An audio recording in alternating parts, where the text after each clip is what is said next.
അത്യുന്നതന്റെ സംരക്ഷണത്തിൽ വസിക്കുന്നവനും സർവശക്തിന്റെ തണലിൽ കഴിയുന്നവനും കർത്താവിനോട് എൻ്റെ സങ്കേതവും എൻ്റെ കോട്ടയും എന്ന് പറയും. ഞാൻ ആശ്രയിക്കുന്ന ദൈവവും എന്ന് പറയും. അവിടെ നിന്ന് വേടൻ്റെ കെണിയിൽ നിന്നും മാരകമായ മഹാമാരി രക്ഷിക്കും. തൻ്റെ തൂവലുകൾ കൊണ്ട് അവിടെ നിന്നെ മറച്ചുകൊള്ളും. എൻ്റെ പേര് വിജി. ഞാൻ തിരുവനന്തപുരം ജില്ലയിൽ നിന്ന് നെയ്യാറ്റിൻകര രൂപത കിളിയൂർ ഇടവകയിൽ നിന്ന് വരുന്നു. ഞാനൊരു കാറ്റീസം ടീച്ചറാണ്. എൻ്റെ വീട്ടിൽ ഒത്തിരി സാമ്പത്തിക പ്രശ്നങ്ങളുണ്ടായിരുന്നു. എനിക്കൊരു മോനും ഒരു മോളും. എൻ്റെ ഇത് ഹസ്ബൻഡാണ്. ഞങ്ങൾക്ക് ഭക്ഷണത്തിന് പോലും നിവൃത്തിയില്ലാത്ത ദിവസങ്ങളുണ്ടായിരുന്നിട്ടുണ്ട്. ഒരാഴ്ച പോലും ഞങ്ങളെ വീട്ടിൽ ചോറ് വയ്ക്കാതിരുന്നിട്ടുണ്ട്. എൻ്റെ കുഞ്ഞ് സ്കൂളിൽ നിന്ന് ചോറ് കൊണ്ടുവരും ഞങ്ങൾക്ക്. അങ്ങനെ ഒരു സിറ്റുവേഷനിൽ ഞങ്ങൾ കടന്നു പോയിക്കൊണ്ടിരുന്നപ്പം എറണാകുളത്തുള്ളൊരു സിസ്റ്റർ എൻ്റെ പള്ളിയിൽ വരികയും അവരെന്നോടത്ത് കൃപാസനം പള്ളിയെക്കുറിച്ച് ഇങ്ങനെ എൻ്റെ അടുത്ത് സംസാരിക്കുകയും ചെയ്തു. അപ്പോൾ എന്നോട് പറഞ്ഞു, വിജി നീ അവിടെ ചെല്ല്, നിൻ്റെ പ്രശ്നങ്ങളൊക്കെ മാറുമെന്ന് പറഞ്ഞു. അങ്ങനെ ആ സിസ്റ്ററിന് അവിടെ നിന്ന് ട്രാൻസ്ഫറായി. ഞങ്ങൾ 27 ടീച്ചേഴ്സുണ്ട്. 27 ടീച്ചേഴ്സിനും ഓരോ കൊന്ത സിസ്റ്റർക്ക് ഗിഫ്റ്റായിട്ട് തന്നു. ഈ 27 ടീച്ചേഴ്സിനും തന്നതിൽ എൻ്റെ കൊന്തയിൽ ഇവിടുത്തെ മാതാവിൻ്റെ ഒരു കാശ് രൂപം ഉണ്ടായിരുന്നു.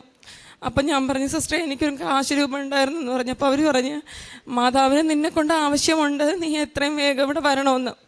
അപ്പോൾ എനിക്കിങ്ങോട്ട് വരാനുള്ള സാമ്പത്തികം ഇല്ലാത്തതുകൊണ്ട് ഭയങ്കര കഷ്ടതയിലാണ് ഞാൻ അനുഭവിച്ചുകൊണ്ടിരുന്നത്. അത്രയും നിവൃത്തി ഇല്ലാതിരുന്നിട്ട് പോലും ഞങ്ങളിങ്ങനെ പൈസയൊക്കെ കടം മറിച്ചു. ഇവിടെ ഒരു ദിവസം ഞങ്ങൾ വന്നു. ഇവിടെ വന്നപ്പോൾ ഞാൻ ഫസ്റ്റ് എൻ്റെ മാതാവിനെ കണ്ടു. ഞാൻ എത്ര ദിവസം മാതാവിനെ കാണണമെന്ന് വിചാരിച്ചു. എൻ്റെ ഉള്ളിൽ ഞാൻ ആരെ തീക്ഷ്ണമായിട്ട് ഞാൻ കാണണമെന്ന് വിചാരിച്ചു. എൻ്റെ അമ്മയെ ഞാൻ ഇവിടെ കണ്ടു. എൻ്റെ ദേഹം മൊത്തവും ഒരു തണുത്ത കാറ്റടിക്കാൻ പോലെ തോന്നി. അങ്ങനെ ഞാൻ എൻ്റെ മാതാവിൻ്റെ അടുത്ത് എൻ്റെ കണ്ണിൽ നിന്നും വീഴുന്നത് രക്തത്തുള്ളികളായിരുന്നു. കാരണം ഞാൻ എൻ്റെ മാതാവിനോട് അപേക്ഷിച്ചു, അമ്മയും ഒരമ്മയല്ലേ, എൻ്റെ കുഞ്ഞുങ്ങൾക്ക് ഒരു നേരത്തെ ആഹാരത്തിനുള്ള വഴി ഉണ്ടാക്കി തരണമെന്ന് ഞാൻ അമ്മയോട് അപേക്ഷിച്ചു. അങ്ങനെ ഞാൻ പറഞ്ഞു, ഇവിടെ നടന്ന ധ്യാനത്തിൻ്റെ ക്ലാസ് ഒന്നും ഞാൻ എൻ്റെ കണ്ണിൽ നിന്ന് കണ്ണുനീര് മാത്രമേ വീഴുന്നുള്ളൂ. ഞാൻ എത്ര ദിവസം പിള്ളേരെ പട്ടിണിക്കിടും. അങ്ങനെയൊക്കെ ഭയങ്കര വിഷമത്തിലാണ്. ഞാൻ മാതാവിനോട് സങ്കടം പറഞ്ഞു. അങ്ങനെ ഇവിടെ നിന്ന് ഞാൻ വീട്ടിൽ പോയി 2 ആഴ്ച നന്നായിട്ട് ഞാൻ പ്രാർത്ഥിച്ചു. പ്രത്യക്ഷീകരണ പ്രാർത്ഥന, ജപമാല പ്രാർത്ഥന, ബൈബിള് വായിക്കും. മുടങ്ങിക്കിടന്ന കുടുംബ പ്രാർത്ഥന ഏറ്റെടുത്ത് ഞാൻ നേതൃത്വം കൊടുത്ത് വീട്ടിൽ പ്രാർത്ഥിക്കും. അങ്ങനെ 2 ആഴ്ച കഴിഞ്ഞപ്പോൾ ചേട്ടനൊരു വണ്ടി ഓടാൻ വേണ്ടിയിട്ട് ഇങ്ങനെ വിളിച്ചിട്ടുണ്ടായിരുന്നു. അപ്പോൾ നല്ല സാലറി ഉണ്ടായിരുന്നു. അപ്പോൾ എൻ്റെ ആ ദാരിദ്ര്യ പ്രശ്നം എൻ്റെ പരിശുദ്ധ അമ്മ എടുത്ത് മാറ്റി തന്നു. ഞങ്ങൾക്കൊരു വണ്ടി ഉണ്ടായിരുന്നു, ഒരു ടിപ്പർ ലോറി. അപ്പോൾ അതിങ്ങനെ ഭയങ്കര സാമ്പത്തിക വിഷയങ്ങളൊക്കെ, ഒരു പ്രാവശ്യം ഫിനാൻസ് എടുത്ത് അത് കംപ്ലീറ്റ് ചെയ്ത് അടച്ചു. 2ാമത്തെ പ്രാവശ്യം 2018 ഞങ്ങൾ ഫിനാൻസ് എടുത്തിട്ട് അതടയ്ക്കാൻ നിവർത്തിയില്ലാതെ അത് കേസായി. വണ്ടി ഞങ്ങളൊരാൾക്ക് പണയം ഇട്ട് മൈക്രോ ഫിനാൻസിൽ ലോൺ എടുത്ത് പലിശയ്ക്കെടുത്ത് ഞങ്ങളെ കൊണ്ട് നിൽക്കാൻ പറ്റാത്ത രീതിയിലാണ് ഞങ്ങളിങ്ങനെ കടത്തിലോട്ട് അധപതിച്ച് പോയത്. അപ്പോൾ ചേട്ടൻ അപ്പോഴും ഇത് കോൺക്രീറ്റിൻ്റെ പണിക്കാണ് പൊയ്ക്കൊണ്ടിരുന്നത്. അപ്പോൾ ചേട്ടൻ അവിടെ പോയിട്ട് ഒരു നേരത്തെ ഭക്ഷണമാണ് ചേട്ടൻ അവിടെ നിന്ന് കിട്ടുന്നത്. അപ്പോൾ ഈ ചേട്ടൻ കഴിക്കാതെ അത് ഞങ്ങൾക്ക് വേണ്ടി കൊണ്ടുവരും. ഞങ്ങൾ വീട്ടിൽ 4 പേരും ഇരുന്ന് കഴിക്കും. ഒരു ദിവസം ഞാൻ ഈ സിസ്റ്റർ തന്ന കാശ് രൂപ എടുത്തിച്ച് ഞാൻ മാതാവിനോട് പറഞ്ഞു. അന്നൊരു ഞായറാഴ്ചയായിരുന്നു. ഞാൻ ഇങ്ങനെ പറഞ്ഞു, അത് 2 ദിവസം ഞാൻ പീരീഡ്സ് ആയിരുന്നു. അപ്പോൾ 2 ദിവസം കൂടി ഭക്ഷണം കഴിക്കാതിരുന്നിട്ട് ആ ഒരു ടയേർഡും പ്രശ്നങ്ങളൊക്കെ എനിക്കുണ്ടായിരുന്നു. ഞാൻ പറഞ്ഞു, മാതാവ് എൻ്റെ ചേട്ടൻ വരുമ്പോൾ ഞാൻ എന്ത് ഭക്ഷണം കൊടുക്കുമെന്ന് എനിക്ക് അറിഞ്ഞൂടാ. അപ്പോൾ എനിക്ക് എന്തെങ്കിലും നീ ഒരു വഴി കാണിച്ചു തരണം. അങ്ങനെ പറഞ്ഞൊരു 3:30 മണിയപ്പോൾ ചേട്ടൻ വന്നു. പക്ഷെ ഒരിക്കലും പ്രതീക്ഷിക്കാൻ പറ്റാത്ത ഒരു ഗിഫ്റ്റാണ് ചേട്ടൻ കൊണ്ട് തന്ന്. പണിക്കാർ കുറവായുണ്ട്. 5 പാർസലാണ് ചേട്ടൻ എൻ്റെ വീട്ടിൽ കൊണ്ടുവന്ന് ഞങ്ങൾ സുഭിക്ഷമായിട്ട് ഭക്ഷണം കഴിച്ചു. അങ്ങനെ അത് കഴിഞ്ഞ് ഈ ടിപ്പർ ലോറി ഫിനാൻസ് വിഷയമായി. അങ്ങനെയൊക്കെ പ്രശ്നങ്ങളായി. ഞങ്ങളെ വണ്ടി മാറ്റി ഒളിച്ചിടേണ്ടി വന്നു. ഞങ്ങൾക്ക് വീട്ടിൽ നിൽക്കപ്പുറത്തിലേക്ക് രാത്രിയും പകലും കടക്കാർ വന്ന് പല അനാവശ്യങ്ങളും പറഞ്ഞു. ഞങ്ങൾ പലപ്പോഴും വിചാരിച്ചിട്ടുണ്ട് ഞങ്ങൾക്ക് മരിക്കാമെന്നൊക്കെ വിചാരിച്ചതാണ്. പക്ഷെ അപ്പോഴാണ് ഇവിടെ വന്നത്. ഞങ്ങളിവിടെ വന്ന് ഉടമ്പടി എടുത്തതിൻ്റെ ഫലമായി ഞങ്ങൾ ഫിനാൻസ് എടുത്ത് ഇൻഡസ്ലൻഡ് ബാങ്കായിരുന്നു. ഞങ്ങൾ 4.5 ലക്ഷം രൂപ ഫിനാൻസ് എടുത്തിട്ട് 3,20,000 രൂപ അടച്ചു. എന്നിട്ട് 6,10,000 രൂപ വേണമെന്ന് പറഞ്ഞ് അവർ കോടതിയിൽ നിന്ന് വിധിയും വാങ്ങിക്കൊണ്ട് വന്ന്. ഞങ്ങളിതൊന്നും അറിഞ്ഞില്ല. അപ്പോൾ എൻ്റെ പേരിലാണ് വണ്ടി ആയിരുന്നത്. അപ്പോൾ അല്ലെങ്കിൽ എന്നെ റിമാൻഡ് ചെയ്യുമെന്നൊക്കെയാണ് ഞങ്ങൾ അറിഞ്ഞത് അന്വേഷിച്ചപ്പോൾ. ഞങ്ങളിവിടെ വന്ന് ഞാൻ സെപ്റ്റംബറിൽ വന്ന മാതാവിൻ്റെ അടുത്ത് എൻ്റെ നിയോഗം വെച്ച് ഞാൻ പ്രാർത്ഥിച്ചു. മാതാവേ, എനിക്ക് എത്രയും പെട്ടെന്ന് നീ ഇതിനൊരു അവസാനം ഉണ്ടാക്കി തരണം. ഈ പ്രായത്തിൽ എനിക്ക് വന്ന് ജയിലിൽ കിടക്കാനൊന്നും എനിക്ക് പറ്റൂല. എൻ്റെ മക്കളെ ഇറങ്ങിയിട്ട് എനിക്ക് പോകാൻ പറ്റൂല. അമ്മേ, നീ എനിക്ക് എന്തെങ്കിലും ഒരു വഴി കാണിച്ചു തരണമെന്ന് ഞാൻ പറഞ്ഞു. എൻ്റെ മാതാവ് എന്നെ കൈവിട്ടില്ല. കേസ് വിളിച്ചു, മീഡിയേഷനിലിട്ടപ്പോൾ ഞങ്ങളടുത്ത് ചോദിച്ചപ്പോൾ ഞാൻ പറഞ്ഞു എനിക്ക് ഇത്രയും പൈസയൊന്നും അടയ്ക്കാൻ പറ്റൂല. അപ്പോൾ ആ ബാങ്കിൻ്റെ വക്കീൽ തന്നെ പറഞ്ഞു, പേടിക്കേണ്ട, 3 ലക്ഷം രൂപയ്ക്ക് നിങ്ങൾക്ക് ഒതുക്കി തരാമെന്ന് പറഞ്ഞു. 6,10,000 എന്ന് പറഞ്ഞത് നിങ്ങൾക്ക് 3 ലക്ഷം രൂപയ്ക്ക് ഒതുക്കി തരാമെന്ന്. എന്നിട്ട് ഞാൻ പുറത്തിറങ്ങി. പിന്നെ ഞാൻ വക്കീലിനെ വിളിച്ചു, എന്നെ കൊണ്ട് പറ്റൂല, എന്തെങ്കിലും ഒരു 25,000 കുറച്ച് തരാൻ പറ്റുമെന്ന് ചോദിച്ചു. അയാൾ പറഞ്ഞു ശരി ഞാൻ നോക്കാം എന്ന് പറഞ്ഞ് ബാങ്കിനെ അറിയിക്കുകയും ഞങ്ങൾ ആ ക്യാഷ് സെറ്റ് ചെയ്യുകയും ചെയ്തു. കഴിഞ്ഞ മാസം നവംബർ 30 കോടതിയിൽ ആ പൈസ അടയ്ക്കേണ്ടത്. എല്ലാ പൈസയും സ്വരുകൂട്ടി വെച്ചപ്പോൾ ആണ് ഞാനൊരു ഗ്രൂപ്പിൽ നിന്ന് ലോൺ എടുത്തിട്ടുണ്ടായിരുന്നു. അപ്പോൾ എനിക്കൊരു 60,000 രൂപ കുറവുണ്ടായിരുന്നു ഈ പൈസ അടയ്ക്കാൻ വേണ്ടിയിട്ട്. ഈ പൈസയ്ക്ക് വേണ്ടി ഞാൻ അതിൽ നിന്ന് ചെന്ന് ലോൺ അപ്ലൈ ചെയ്തിരുന്നു. അപ്പോൾ 20,000 തിരിച്ചടയ്ക്കുണ്ടായിരുന്നു. ഞങ്ങൾ 5 പേരിൽ 4 പേർക്ക് ക്യാഷ് ഇല്ല. ഈ എൻ്റെ കയ്യിൽ നിന്ന് പൈസ എടുത്ത് ഞാൻ അവരെ സഹായിച്ചു ലോൺ അടയ്ക്കാൻ വേണ്ടിയിട്ട്. പക്ഷേ ലോണ് ക്ലോസ് ചെയ്തപ്പോഴാണ് അറിയുന്നത് അവർക്ക് സിബിൽ പ്രശ്നമുള്ളതുകൊണ്ട് അവർക്ക് ലോൺ കിട്ടൂല, എനിക്ക് മാത്രമേ പാസ്സാവുകയുള്ളൂ എന്ന്. അങ്ങനെ വീണ്ടും ഒരു വലിയ താഴ്ചയുടെ വക്കിൽ അങ്ങോട്ട് ഞാൻ പോയി. എന്നിട്ട് മാതാവ് എന്നെ കൈവിട്ടില്ല.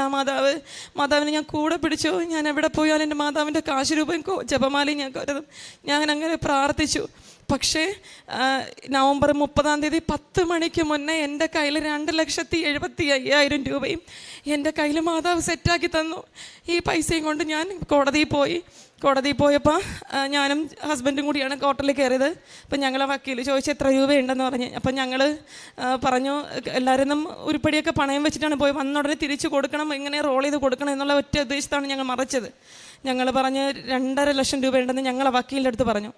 എന്നിട്ട് എന്നൊക്കെ സമ്മതിച്ചിട്ട് ജഡ്ജി വിളിച്ച് ഞങ്ങളെ കോടതി വിളിച്ച് അപ്പോൾ ചോദിച്ചു എത്ര ഉണ്ട് പൈസയെന്ന് ചോദിച്ചു. അപ്പോൾ ചേട്ടൻ പെട്ടെന്ന് പറഞ്ഞ് സാറേ ഞങ്ങൾ 2 ലക്ഷം രൂപയേ ഉള്ളൂ, എനിക്ക് 1 മാസത്തെ അവധി കൊടുത്ത് തരണം, അല്ലെങ്കിൽ എനിക്കൊരു നിവർത്തിയില്ല എന്ന് പറഞ്ഞപ്പോൾ എൻ്റെ പരിശുദ്ധ അമ്മയാണ് ജഡ്ജിയുടെ വേഷത്തിൽ അവിടെ ഇരുന്ന് സംസാരിച്ചത്. അവർ പറഞ്ഞത് നിൻ്റെ 2 ലക്ഷം രൂപയുണ്ട്, നീ ഇതിപ്പോൾ അടച്ചാൽ മതി, 3 മാസം കഴിഞ്ഞിട്ട് നീ ബാക്കി അടച്ചാൽ മതി എന്ന്. ഒട്ടും ഞങ്ങൾ പ്രതീക്ഷിക്കാത്ത ഒരു മറുപടിയാണ് അവിടെ നിന്ന് തന്നത്. എനിക്ക് എന്ത് ചെയ്യണമെന്ന് അറിഞ്ഞുകൂടായിരുന്നു. അപ്പോൾ 3 മാസം കഴിഞ്ഞ് അങ്ങനെ ഞങ്ങൾ 2 ലക്ഷം രൂപ അടച്ചിന് 3 മാസം കഴിഞ്ഞിട്ട് ബാക്കി അടച്ചാൽ മതി. അത് കഴിഞ്ഞ് എൻ്റെ വീടിനടുത്ത് ഒരു അങ്കിള് ആക്സിഡൻറ്റ് പറ്റി കിടക്കുകയായിരുന്നു. അപ്പോൾ ഞാൻ ഇത് ഉടമ്പടി എടുത്ത് 2 ആഴ്ച കഴിഞ്ഞുള്ള സംഭവമാണ്. മാവിൽ കയറി മാങ്ങ പറിക്കാൻ കയറിയെടുത്ത് താഴെ വീണതാണ്. അപ്പം ഞാൻ എൻ്റെ വീടിനടുത്തായിരുന്നിട്ട് പോലും ഞാൻ പോവാത്തതിൻ്റെ കാരണം വെറും കയ്യോടെ പോകുന്നത്, എങ്ങനെ എന്തെങ്കിലും 50 രൂപയ്ക്ക് എന്തെങ്കിലും വാങ്ങിക്കൊണ്ട് പോവാതെ എങ്ങനെ പോകും ഞാൻ അങ്ങനെ വിചാരിച്ച് ഞാൻ പോയില്ല. ആ പൈസ കൊണ്ട് എൻ്റെ പിള്ളേർക്ക് ഞാൻ ചോറ് വയ്ക്കുമല്ലോ എന്നുള്ള ഒരു മനസ്ഥിതിയായിരുന്നു. അപ്പം ഞാൻ ജപമാല പ്രാർത്ഥന TV വെച്ച് കണ്ടുകൊണ്ടിരുന്നപ്പോൾ പെട്ടെന്ന് ജനലിൻ്റെ അടുത്തൂടെ ഒരു പ്രകാശം ഞാൻ കണ്ടു. ഞങ്ങളെ വീടിൻ്റെ ഒരു 50 മീറ്റർ മാറി എൻ്റെ പരിശുദ്ധ അമ്മ ഈ റോഡിൽ നിന്ന് ഈ വിരൽ ചൂണ്ടിക്കാണിക്കുന്നതായിട്ട് കണ്ടു. ഞാൻ പെട്ടെന്ന് വെളിയിലിറങ്ങി എൻ്റെ അമ്മ നിൽക്കുന്നു, ഇങ്ങനെ വിരൽ ചൂണ്ടിക്കാണിക്കണം ആ വീടിൻ്റെ ഭാഗത്തേക്ക്. എനിക്ക് എന്ത് ചെയ്യണമെന്ന് എനിക്ക് അറിഞ്ഞൂടാ. ഞാൻ ഓടി എൻ്റെ മാതാവിൻ്റെ അടുത്ത് പോയി കാശ് രൂപ കൊടുത്ത് ആ ഉടമ്പടി തൈരും എടുത്ത് ഞാൻ എൻ്റെ നെഞ്ചിൽ വെച്ച് ഞാൻ ഒരു 5 മിനിറ്റ് ഞാൻ ഒന്ന് റിലാക്സ് ആവാൻ പ്രാർത്ഥിച്ചു. എന്നിട്ട് പറഞ്ഞു, ഞാൻ എൻ്റെ അടുത്ത് മാതാവിനോട് പറഞ്ഞു, അമ്മേ എനിക്ക് ഞാൻ പ്രാർത്ഥിക്കുന്ന ടൈപ്പൊന്നുമല്ല, പെട്ടെന്ന് എനിക്ക് ഇങ്ങനെ പ്രാർത്ഥിക്കാനൊന്നും എനിക്ക് അറിഞ്ഞൂടാ. ഞാൻ പറഞ്ഞു എനിക്ക് പ്രാർത്ഥിക്കാനുള്ള കഴിവൊന്നും എനിക്കില്ല അമ്മേ. എനിക്ക് പെട്ടെന്നൊരു ബൈബിൾ വചനമാണ് ഓർമ്മ വന്നത്. ഞാൻ കേവലം ഒരു ബാലനാണ്, എനിക്ക് സംസാരിക്കാൻ പാടവുമില്ല എന്നൊരൊറ്റ വചനമാണ് എൻ്റെ മനസ്സ് വന്നത്. അപ്പം ഞാനത് തന്നെ എൻ്റെ മനസ്സിൽ പറഞ്ഞുകൊണ്ടിരുന്നു. അപ്പം എൻ്റെ മാതാവ് എൻ്റെ മനസ്സിൽ പറഞ്ഞ്, നീ പേടിക്കണ്ട, ഞാൻ നിന്നോട് കൂടെ ഉണ്ട്, നീ എൻ്റെ പിറകെ വന്നാൽ മതി, ഞാൻ നിൻ്റെ മുന്നേ ഉണ്ടെന്ന് പറഞ്ഞു. എനിക്കെന്തോ ഒരു ഇൻസ്പിറേഷൻ കിട്ടിയതുപോലെ ഞാൻ വീടൊന്നും ഡോർ ലോക്ക് ചെയ്യാതെ ഞാൻ പെട്ടെന്ന് ഇറങ്ങി ഞാൻ മാതാവ് എൻ്റെ ഫ്രണ്ടിലുണ്ട് എന്നുള്ള ഒരു ബോധ്യത്തിൽ തന്നെയാണ്, ബോധ്യമല്ല അതൊരു സത്യമായിരുന്നു. ഞാൻ അമ്മയോട് ഒപ്പം ചെന്ന് ആ വീട്ടിൽ ഞാൻ പോയി. അവിടെ പോയപ്പോഴാണ് ഞാൻ അറിയുന്നത് അയാൾക്ക് ഒരു 10-15 സ്റ്റിച്ച് ഉണ്ടായിരുന്നു. ഈ സ്റ്റിച്ചിൽ 2 സ്റ്റിച്ച് ഇങ്ങനെ പഴുക്കേണ്ട ഒരു സ്റ്റേജിലായിരുന്നു. ഒന്ന് നല്ല ചുവന്ന് പഴുക്കാമുള്ളൊരിതും ഒന്ന് ചെറുതായിട്ട് അങ്ങനെ ആ ഒരു ആരംഭമായിരുന്നു. അപ്പോൾ എനിക്ക് മനസ്സിലായി മാതാവ് എന്നെ കൂട്ടിക്കൊണ്ട് വന്നത് ഇത് സുഖം പ്രാപിക്കാൻ. ഞാൻ അവിടെ ഇരുന്ന് കരഞ്ഞു. എൻ്റെ ജീവിതത്തിൽ ആദ്യമായി എൻ്റെ ഉള്ളു തുറന്ന് ഞാൻ പ്രാർത്ഥിച്ചതെന്നാണ്. എൻ്റെ വായിൽ എവിടെ നിന്ന് ഇങ്ങനെയൊക്കെ സംസാരിക്കാൻ, എനിക്ക് പ്രാർത്ഥിക്കാൻ ഒരു കൃപ തന്നത് കിട്ടിയെന്ന് എനിക്ക് അറിഞ്ഞൂടാ. നല്ല രീതിയിൽ ഞാൻ പ്രാർത്ഥിച്ചു. ഞാൻ ഉടമ്പടി തൈലം ഇട്ടുകൊടുത്തു. പ്രാർത്ഥിച്ചിട്ട് ഞാൻ വീട്ടിൽ വന്നു. പിറ്റേന്ന് ഞാൻ എൻ്റെ അടുത്ത് വന്ന് അവർ ഇങ്ങോട്ട് പിടിച്ച് പറഞ്ഞു, അവർക്ക് സുഖമുണ്ട്, നല്ല സുഖമുണ്ട്, നീ ഒരിക്കൽ കൂടെ വന്ന് പ്രാർത്ഥിക്കണം എന്ന് പറഞ്ഞു. ഇങ്ങനെ കുറേ അനുഗ്രഹങ്ങൾ എനിക്ക് കുറേ എല്ലാം ഒരുപാട് ഇന്ന് ഞാനിവിടെ നിൽക്കുന്നത്, ജീവനോടെ നിൽക്കുന്നത്, അത് സത്യമാണെങ്കിൽ അത് ദൈവത്തിൻ്റെയും എൻ്റെ പരിശുദ്ധ അമ്മയുടെയും കൃപ കൊണ്ട് മാത്രമാണ്. അത് എൻ്റെ ജീവിതം തന്നെയാണ് എൻ്റെ ഏറ്റവും വലിയ സാക്ഷ്യം എന്ന് പറയുന്നത്. പിന്നെ കാരുണ്യ പ്രവൃത്തികളെന്ന് പറയുന്നത്, ഞങ്ങൾ ഇവിടെ വരുന്ന ഒരു 7-8ഓളം സഹോദരങ്ങളുണ്ട്. പ്രേക്ഷിതർ എന്നൊരു ഗ്രൂപ്പ് ഞാൻ തുടങ്ങിയിട്ടുണ്ട്. അതിൽ ഞാൻ ചെന്ന് ഓരോ ഓർഫനേജിലും, ബോയ്സ് ഹോമിൽ, ഗേൾസ് ഹോമിൽ, പിന്നെ ഓൾഡ് ഏജ് ഹോമിൽ, ഇങ്ങനെയൊക്കെ ബഡ് സ്കൂളിലൊക്കെ പോയി അവർക്ക് വേണ്ട ഭക്ഷണ സാധനം 1 മാസത്തേക്കുള്ളത് ഞങ്ങൾ കളക്ട് ചെയ്ത് കൊണ്ടു കൊടുക്കും. ഞങ്ങളാൽ കഴിയുന്ന എല്ലാവിധ സഹായങ്ങളും ചെയ്തു കൊടുക്കും. പിന്നെ പൊതിച്ചോറ് കൊണ്ടു കൊടുക്കും. പിന്നെ ഹോസ്പിറ്റലുകളിൽ പോയി പൊതിച്ചോറ് കൊണ്ടു കൊടുത്തിട്ട് ഇവിടുത്തെ പത്രം ഞാൻ എല്ലാവർക്കും കൊടുക്കും. ചിലവർ അതൊരു വലിയ ഭക്ഷണത്തിനെക്കാളും ആർത്തിയോടെയാണ് ആ പത്രം വാങ്ങുന്നത്. ഇത് തന്നെയാണ് ഞാൻ പ്രതീക്ഷിച്ചിരുന്നത് എൻ്റെ അടുത്ത് എൻ്റെ മുഖത്ത് നോക്കി പറഞ്ഞിട്ടുണ്ട്. പിന്നെ ഇവിടുത്തെ ധ്യാനത്തിന് എല്ലാ ചൊവ്വാഴ്ചയും ഞാൻ മുടങ്ങാതെ ഉപവസിച്ചുകൊണ്ട് ഇവിടുത്തെ ധ്യാനത്തിൽ ഞാൻ പങ്കെടുക്കും. ഈ അച്ഛൻ ഇവിടെ ധ്യാനം തുടങ്ങുന്ന ആ സമയത്ത് തന്നെ എനിക്കറിയാവുന്ന ഗ്രൂപ്പുകളിലും ആൾക്കാർക്കും എല്ലാം ഞാൻ അത് ഷെയർ ചെയ്ത് കൊടുക്കും. പിന്നെ ഏറ്റവും വലിയൊരു അനുഗ്രഹം എന്ന് പറഞ്ഞത്, എനിക്ക് മാതാവിനെ ഒരിക്കൽ സ്വപ്നം കാണാൻ എനിക്ക് പറ്റി. ലാവൻഡർ പൂക്കളുടെ ഇടയിൽ മാതാവ് ഈ ചന്ദ്രൻ്റെ നിലാവിൽ ഇങ്ങനെ എഴുന്നള്ളി വരുന്നത് എൻ്റെ കണ്ണുകൊണ്ട് ഞാൻ സ്വപ്നത്തിൽ കണ്ടു. ഞാൻ മാതാവിൻ്റെ മുമ്പിൽ ഒരു കുഞ്ഞു കുട്ടിയെ പോലെ ഇങ്ങനെ മുഖത്തിങ്ങനെ നോക്കിക്കൊണ്ടിരിക്കും. അമ്മ എൻ്റെ മുഖത്ത് നോക്കി ചിരിക്കുന്നതായിട്ട് ഞാൻ കണ്ടു.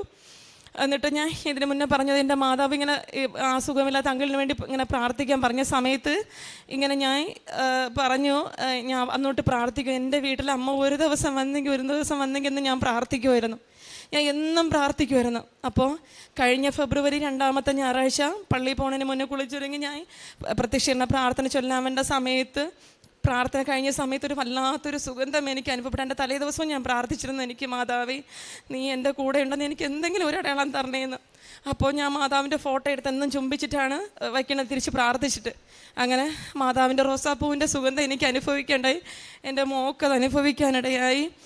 ഇത്രയൊക്കെ അനുഗ്രഹങ്ങൾ ചെയ്താൽ പിന്നെ എനിക്ക് ക്ഷമിക്കാനുള്ള ഒരു വലിയ കഴിവ് തരുന്നു. ഭയങ്കര ദേഷ്യമായിരുന്നു എനിക്ക്, വീട്ടിലും പുറത്തൊക്കെ എനിക്ക് ക്ഷമിക്കാനുള്ള വലിയൊരു കഴിവ് തന്നു. ഞായറാഴ്ച കുർബാന മുടക്കില്ല, മാസത്ത് മാക്സിമം 1-2 പ്രാവശ്യം കുമ്പസാരിക്കാൻ ഞാൻ എന്നെക്കൊണ്ട് പറ്റുന്ന രീതിയിൽ പോവും. അടുത്താണ് പള്ളി, എന്നെക്കൊണ്ട് പറ്റുന്ന രീതിയിൽ എല്ലാ ദിവസവും ഞാൻ ഓടി പള്ളിയിലെത്തും. പള്ളിയിലെ എല്ലാ കാര്യത്തിലും ഞാൻ നല്ലതുപോലെ സഹകരിക്കും. ഇത്രയും അനുഗ്രഹം ചെയ്തു തന്ന എൻ്റെ പരിശുദ്ധ അമ്മയ്ക്കും തിരുക്കുമാരനും 1000 കോടാനുകോടി നന്ദി അർപ്പിച്ചുകൊണ്ട് ഞാൻ നിർത്തുന്നു. ദരിദ്രരും നിരാലംബരും ജലം അന്വേഷിച്ച് കണ്ടെത്താതെ ദാഹത്താൽ നാവ് വരണ്ടു പോകുമ്പോൾ കർത്താവായ ഞാൻ അവർക്ക് ഉത്തരമരുളും. ഇസ്രായേലിൻ്റെ ദൈവമായി ഞാൻ അവരെ കൈവിടുകയില്ല.